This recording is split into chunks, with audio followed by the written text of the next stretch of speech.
One fine evening, somewhere in Karnataka, it started raining heavily, which led to thundering and lightning above the dark skies of village.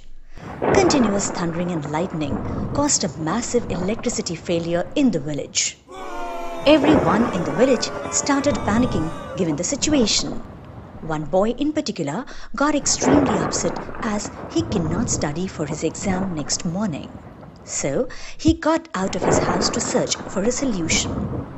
He noticed a hoarding on the sidewalk with a helpline number for such emergencies.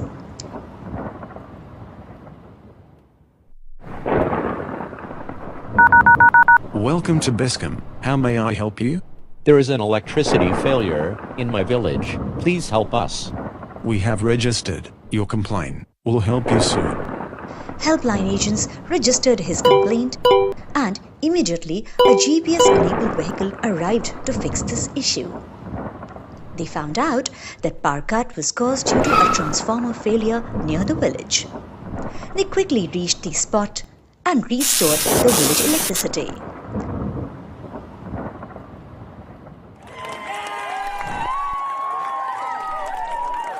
All thanks to Shri D.K. Shivkumar, Honorable Energy Minister, Government of Karnataka and Bescom.